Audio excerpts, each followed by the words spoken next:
We are reading Cody and the Fountain of Happiness, and we are on chapter 8, Quite a Week. At dinner that night, Cody and Wyatt told Mom about their day. She said, "Ooh," and "cool," and "I hope you said thank you," in all the right places. But when she told them about her day, it was a different story. Head of Shoes was responsible for crabby customers.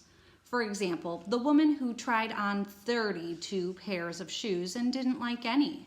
Or the man who demanded fur-lined boots, even though it was June.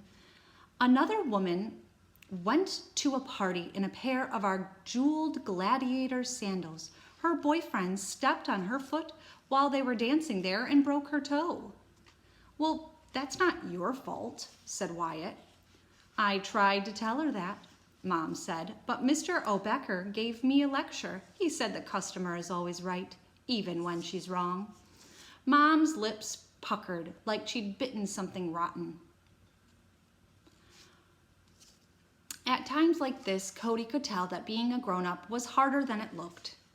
"To make matters worse, your camp is closed for good, Cody, and every other camp I called is full," said Mom. "What are we going to do when Wyatt's doctor camp starts?" I'll come to work with you," Cody said. "I'll tell those cranky old customers to just get over it." "I need to lie down," said Mom. "I've got the whim-whams." It was quite a week for everyone. Gigi's house had lots of books about blood and brains for Wyatt to enjoy. Music was always playing, and Gigi was happy to demonstrate dances like the mashed potato, the hustle, and Saturday Night Fever. Out back, her half of the yard had a vegetable garden and chairs shaped like butterflies. The other half looked like someone was trying to tunnel out to China. So here's the house, here's Gigi's side, and then here's that other side with the pirate flag, kind of empty yard. Hole. "Grandma Grace said the kids next door have been digging that hole for forever," Spencer said. "Sometimes they even dig in the middle of the night." Those kids were away on vacation, or maybe in reform school. One afternoon, Cody and Spencer built a contraption that fired rocks into the hole. Spencer said its proper name was a catapult. It worked with marshmallows too, also eggs from Gigi's fridge. Though Spencer only let Cody do that once. Oops, twice. Oops, once more. At home, Spencer said he never played outside. At home, his house was climate controlled. He had his own computer, also his own personal flat screen TV. "Sounds to me like you're spoiled," said Cody. "Sounds to me like you're jealous," said Spencer. "I challenge you to a staring contest," said Cody. Using her special blurring vision, Cody was the easy winner. Spencer pretended not to mind. "You don't know everything," he said. "Nobody does," said Cody, except Wyatt. "The only thing he doesn't know is how to make Peyton Underwood fall in love with him." "Peyton Underwood?" Spencer cocked his head. "You mean her initials are P.U.?"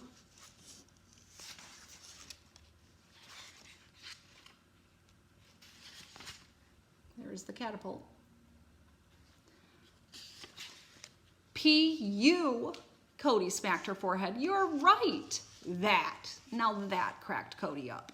It cracked her up so bad she fell over backward and rolled around on the grass. "P.U., she gasped. "P.U." "It's not nice to laugh at other people," Spencer said. Then he made a tiny plip sound like one drop of milk in a glass. Plip, plip, plip, went Spencer, faster and faster, till the glass of milk was full to the brim and overflowing. By then, Spencer was laughing so hard he rolled around on the grass too. The two of them crashed into each other, and then somehow they rolled into the hole. Since the hole contained catapulted rocks and smashed eggs, this should not have been a fun experience. But it was, even for Spencer. Chapter 9, The Twang of the Heart. All week long, Mom left early and came home late. Search back through the mists of time, and you would not find a shoe salesperson who worked as hard as Mom. Saturday was Obecker's busiest day. When Cody woke up, she heard her mother getting ready to go. Jumping out of bed, she ran for a goodbye hug. But when she burst into the kitchen, Mom spun around and gave a gasp. "Oh dear," she said, hiding her hand behind her back. "What's that?" Cody tried to see. "A surprise?" It was a surprise, all right. Mom was holding a pack of cigarettes. "You quit!" cried Cody. "You promised to never coat your lungs in filthy black tar again." I wasn't actually going to smoke them," said Mom. "I was just going to look at them now and then. When the wimwams got really bad, but that was a mistake." Mom was wearing her best outfit, the gray pantsuit and imitation snakeskin stilettos. Now she tapped the garbage pail with her imitation snakeskin toe. The lid flew up and the cigarettes flew down. "There." She dusted her hands together. "Close call. Thank goodness. Oh my, what was I thinking?" You might suppose a kid would enjoy being 100% right and having their parent admit it, but you'd be wrong. "Dad comes home tomorrow," Mom said. "It's my day off and we'll have a nice cookout, okay?" "Okay." Mom kissed Cody goodbye. Cody slowly buttered her toast with her left hand. She carefully wrote Wyatt a note with her right hand. Outside, early as it was, the ants were already hard at work. Cody lay down on the sidewalk for an ant's eye view. Did they ever get the wimwams? They had plenty to worry about. For example, human foot stompers or enemy ants. But there they were, working away as hard as ever. As Cody watched, they touched their eyelash thin feelers. That was ant for "Keep your spirits up, old buddy." She tore her toast crusts into extra tiny pieces for them. Down the street in the neighbor's front yard, a baby skunk snuffled the grass. Skunks weren't supposed to be out in the daytime. Its white stripe went only halfway down its back. This was a beginner skunk, and it didn't have the hang of things yet. A vine of tenderness climbed up inside Cody. Oh, how she longed to pet that pointy little head. But inside of her, the wise voice spoke. "Put your hand in your pocket," said the voice. "Put that sweet stink machine with your eyes Pet that sweet stink machine with your eyes alone." So Cody walked on, around the corner to seeing Double Street. Spencer sat on the porch but not swinging. He was still wearing PJs, and they were so faded it was hard to tell what the pictures on them were. Elephants, maybe? Maybe even toasters. His sturdy wrists and ankles stuck out. "Those PJs are your old favorites, aren't they?" she said. "My mom threw them away, but I rescued them," he said. "Moms really need our help sometimes." Spencer pushed his glasses up on his nose. He plucked at a toaster or an elephant. "When I try to help my parents, they say, 'Spencer, dear, you're getting in the way.'" "Too bad for them," said Cody. "In my opinion, you could be a very helpful person." "Probably that's why they didn't take me on their trip, because I'd get in their way." Very gently, Cody started the swinging. First, Mom and her cigarettes, then the ants, then the baby skunk, Spencer's worn-out PJs. In this life, so many things can twang your heart. If only she and Spencer had feelers, and then she'd have touched his right now. "My dad's coming home tomorrow," Cody said. "We're having a cookout, and you should come." He bit his lip. Decisions were hard for Spencer, even no-brainers.